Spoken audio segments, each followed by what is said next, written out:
Hello? Hello? Who me? Be interviewed? Oh, I couldn't, I couldn't possibly, no, I haven't had any training. I wouldn't know what to do. I mean, one can't just go out there and do it, can one? One has to go on a course first, doesn't one? Yes.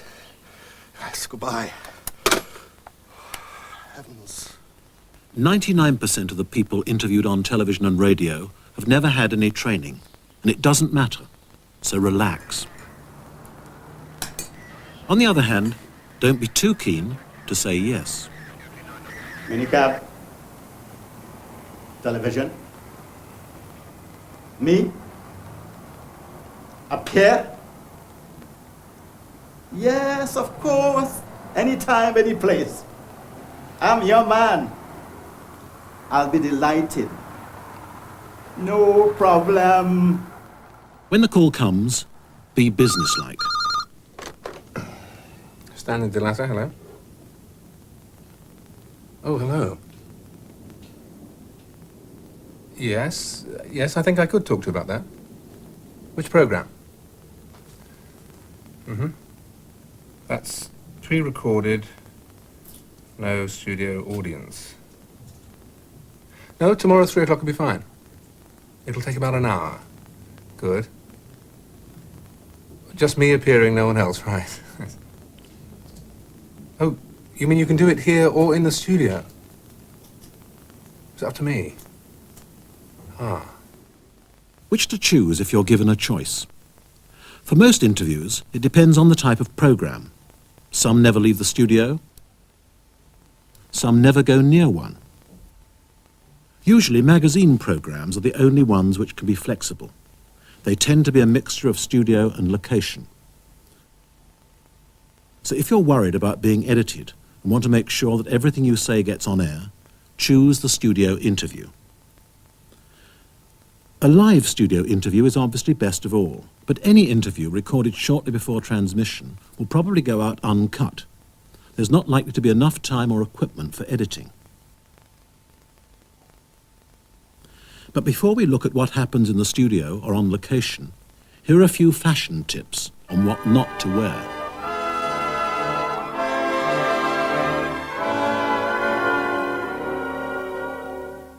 Black can be so difficult on camera. The television system has problems picking out the details in black, so your suit or dress could end up looking like a featureless blob. But too much white can dazzle the cameras. And fine stripes can take on a life of their own. The technical people call it strobing. Highlights on shiny lurex fabrics can also be too much for the camera. And materials with tiny repetitive patterns, like this Prince of Wales check, may set up the wrong sort of buzz. Finally, if you want to wear blue, do check with the studio first. Blue's the favourite background for the technique known as chroma key, or colour separation overlay. So be careful.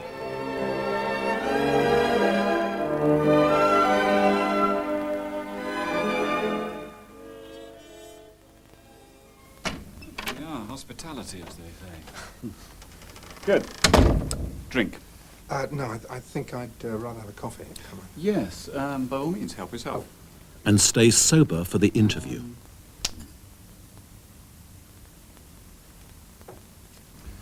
Right, shall we just run through what we're going to talk about? These press stories about tourists being bussed around Africa to watch the locals starve.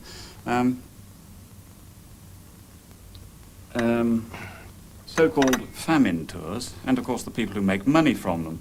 Now, there has been obviously rather a public outcry about this, and we felt it right to ask you, as legal advisor to the FATA, have I got that right? FATA. That's the Federation Of Alternative Travel Agencies. That's a kind of umbrella body, is it, for the offbeat agencies? Small ones, actually. Yes. How many are there in actual fact? The run-through is a quick survey of topics for the interview. It isn't a rehearsal. The interviewer won't tell you all his questions, far less give you a written list. This isn't because he's plotting to catch you out. It's just that a word-for-word rehearsal at this stage would make the actual interview seem like a repeat and rob it of all its freshness. In fact, you're staking out the main areas for discussion. So if you want to declare some areas out of bounds, now is the time to do it. It seems to me that the press are more interested in the story than the facts. Well, some of the holidays offered by your association do seem to me to appeal to, how can one put it, the more way-out tastes.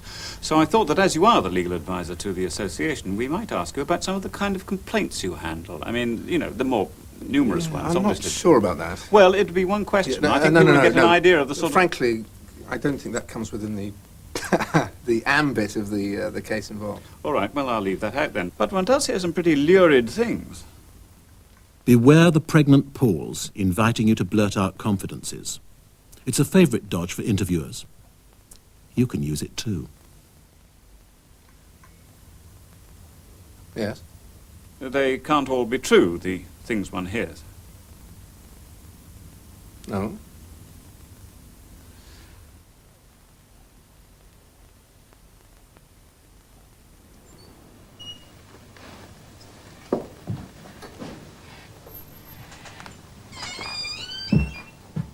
Thick soundproof doors, snaky cables, underlit walkways, giant curtains.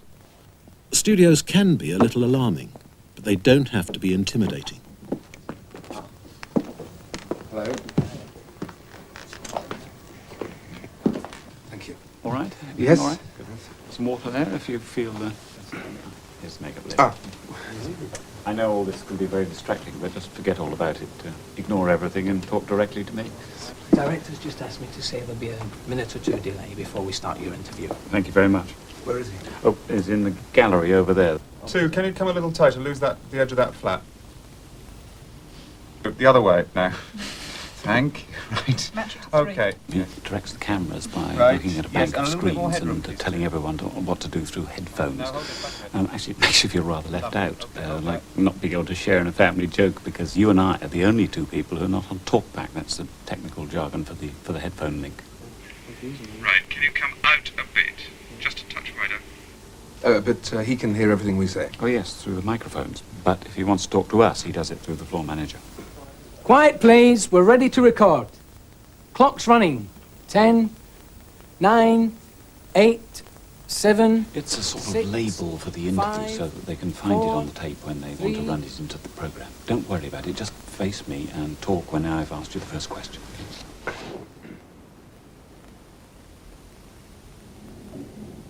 It takes about 15 minutes to set up for a location interview. Time enough to run through the areas for discussion with the interviewer before you both confront the crew. Didn't expect so many people. Yes, smaller crews have been known, but it depends on the type of programme. That's our director. Hello again. Hello. Sorry, we've had to move your furniture around That's a bit. fine. Well, don't worry, we'll put it all back, of course, don't worry. This is our director of photography. Good. Every frame a Rembrandt. Cameraman to you. My name is Rembrandt, by the way. No jokes, please. Our guarantee of quality.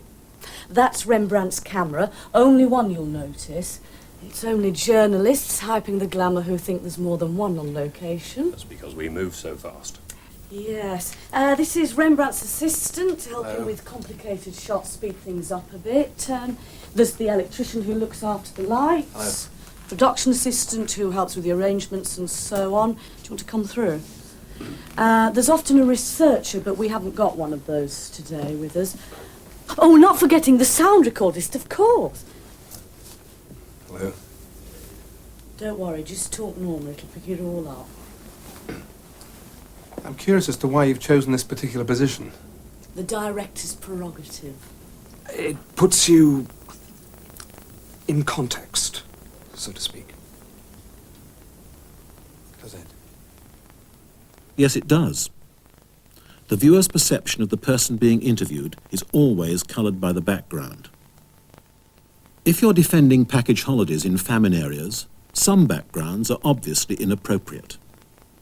The answer is not always to retreat to the boardroom and the executive desk, where you can easily appear pompous and out of touch. Informality can often work to your advantage. It all depends on the context. But beware of going too far to satisfy television's insatiable appetite for moving pictures. The federation you represent seems to be made up chiefly of companies offering holidays to freaks and perverts. Would you say that was true? Not entirely. Some people worry about lenses and camera angles. Unless you have reason to suspect that the broadcasters are actively hostile, you needn't worry. The standard zoom lens, usually fitted to the camera, causes hardly any distortion. A low shot isn't necessarily unfriendly. It could emphasize authority. It's only if a wide-angle lens is used from close-up or a low angle that the effect is distinctly unflattering. But a wide-angle lens used from a reasonable distance away can give quite a pleasing effect. Now, it would help if you could start your answers with a complete sentence. For example, if I were to ask you what you had for breakfast this morning, and you say eggs and bacon as usual, that doesn't make much sense if we want to cut out the question. So I should say, I had eggs and bacon for breakfast as usual. Don't worry if you forget. I'll remind you if you do. And you can always start that particular answer again, and we'll edit out the false start. How much editing are you going to do on this interview? Well, we'll probably do about, 10, 15 minutes, and then cut it down to about 3. Only 3? Well, it's quite a long time to fill on the air. I mean, more than enough time to make 2 or 3 good points, which is probably all the viewer will remember anyway. Will I have a chance to see the interview before the programme? Well, it's difficult. There isn't usually time. So the picking and choosing is all up to you. I'm completely in your hands. Well, to some extent, yes. But, I mean, we do have to be fair in our selection. If we give nothing but the bad news and ignore all the good, well, all hell could break All right, loose. shall we start? OK for level. Oh. Good. What about the phone? Oh, yes. Don't worry, I've asked for no calls to be put through. Right. Turn over. Row 1 of holiday tours. We usually have 10 seconds run-up for technical reasons, all right?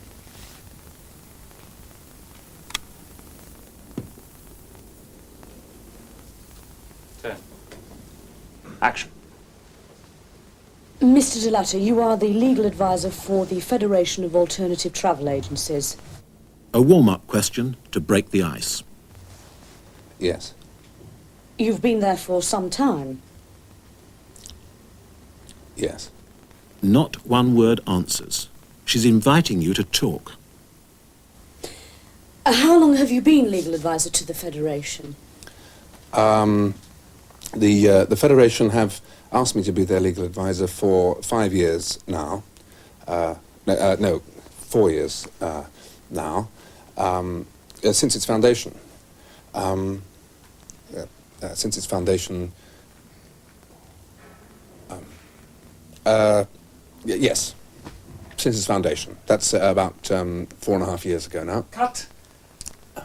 We'll go again, shall we? Yes, sir. Sorry, I'm a little bit nervous. Don't worry, look, it happens to everyone. But it'll probably help if you treat my questions as prompts and not as a sort of cross-examination, all right? Of course. Don't worry about stopping. It's natural for people to feel nervous at first, so directors often cut an interview after the first few questions and then start again. How long have you been legal advisor to the Federation? I've been the legal advisor to the Federation for about 5 years now, since its foundation, in fact. And how long have Unspoilt Tours been members of the Federation?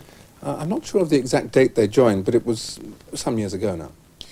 Tell me about the Federation. I believe it was originally set up for travel companies offering holidays to people with unconventional or, shall we say, unusual tastes.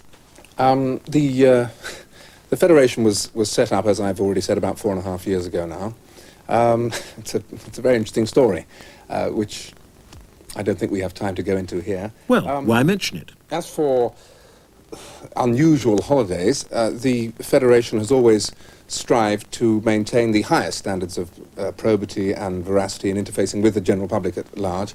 And indeed, that's the very reason why it was set up, the whole point of it, in fact, Heather, to ensure the highest possible perception index rating for the general public at large towards our members. Pompous and patronising jargon.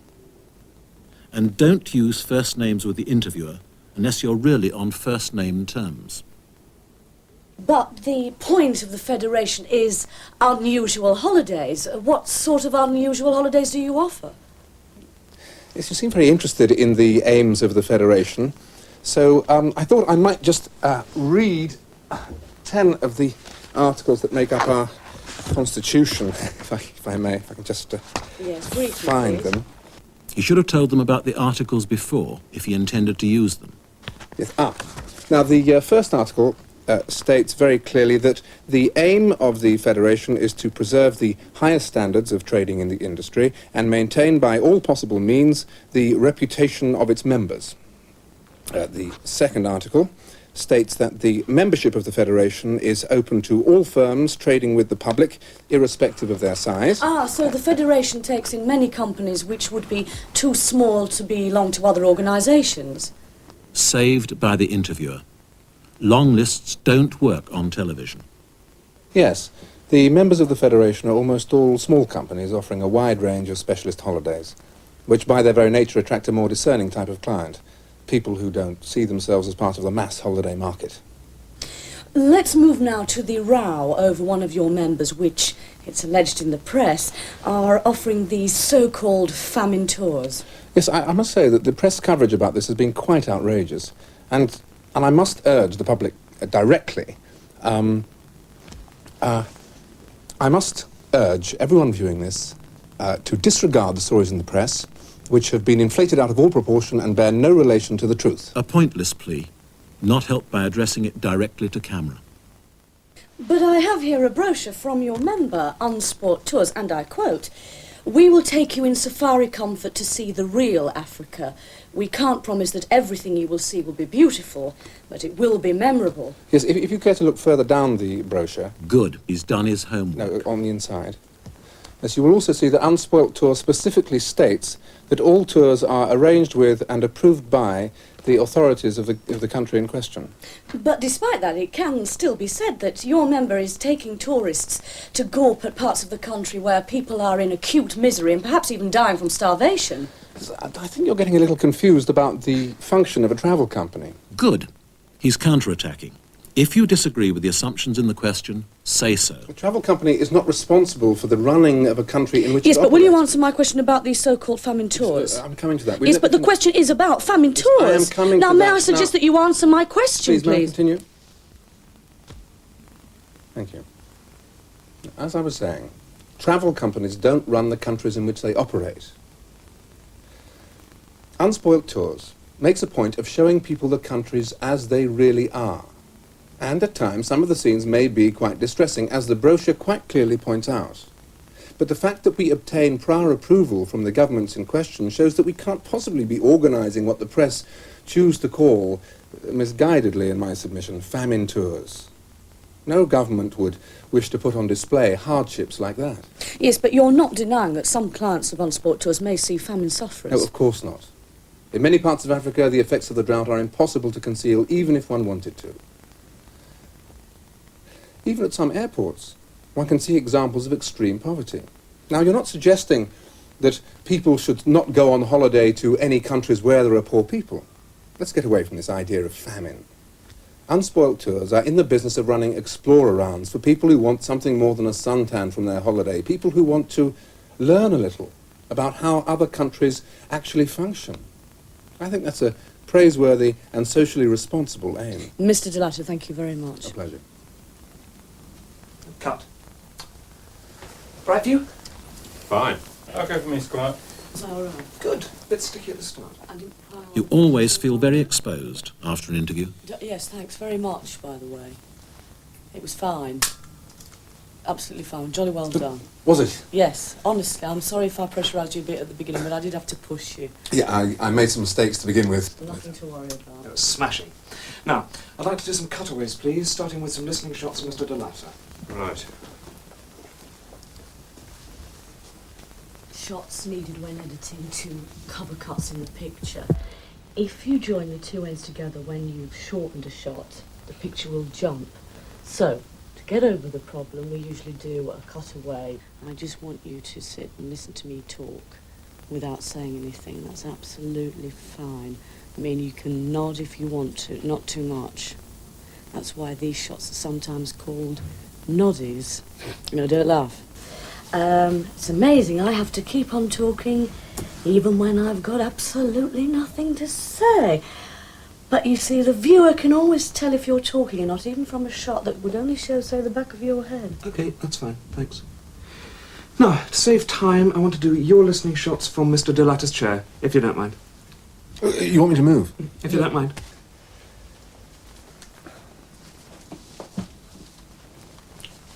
Thanks, it's just a way of saving time. As the viewer's only seen the bit of the room behind your head, it's easy for me to have your chair turned right, so let me do my cutaways from here. After all, I mean, nobody's going to know what the background was like when I was asking the questions, are they? Everything ready, Rembrandt? Ready. Good. Now, turn over, and we'll start with some noddies. Good. Good. Now on to the repeat questions, please. How long have you been advisor to the Federation? What sort of companies belong to the Federation? You'll rarely be given the chance of seeing your interview in its final form before transmission. Lack of time is only part of the reason. The real reason is editorial control, a privilege which television guards as jealously as any other medium. So what did the interview look like when it was finally put on air? Now, if you're anything like me, holidays are a time for food and forgetting the woes of the world. So, would you fancy touring a famine for a holiday? There's a company called Unspoilt Tours offering Explore Around holidays, which have come in for some particularly fierce criticism. Our reporter spoke to the company's legal advisor, Stanley De Latter, who also represents the company's trade association, the Federation of Alternative Travel Agencies. The members of the Federation are almost all small companies offering a wide range of specialist holidays, which by their very nature attract a more discerning type of client, people who don't see themselves as part of the mass holiday market. But I have here a brochure from your member, Unsport Tours, and I quote, "We will take you in safari comfort to see the real Africa. We can't promise that everything you will see will be beautiful, but it will be memorable." Yes, if you care to look further down the brochure, no, on the inside, as you will also see that Unspoilt Tour specifically states that all tours are arranged with and approved by the authorities of the country in question.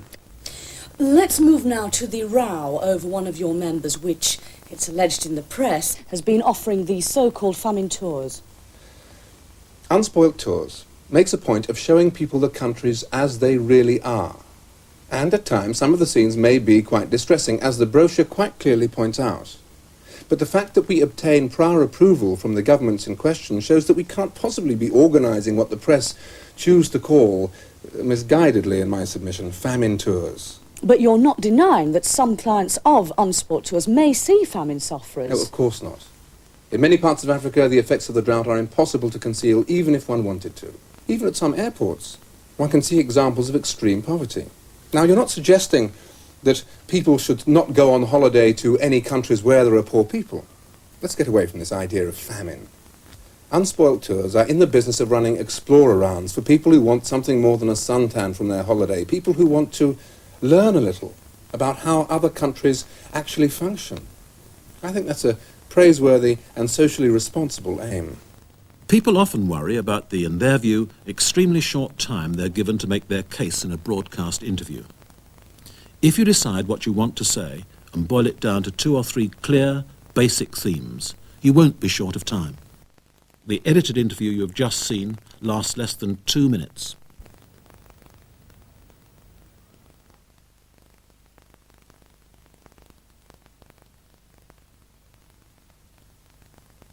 Relax. You don't need a course to be a good interviewee. Find out exactly what they want you to do. Studio interviews are less likely to be cut. Don't drink before interviews. If you prefer not to discuss something, say so beforehand. Don't give one-word answers. Treat questions as prompts. Don't use pompous language, jargon, or too many figures. Long lists don't work on air. Talk to the interviewer, not the camera. Do your homework. If questions contain wrong assumptions, say so. Interviews are free airtime. Make the most of them.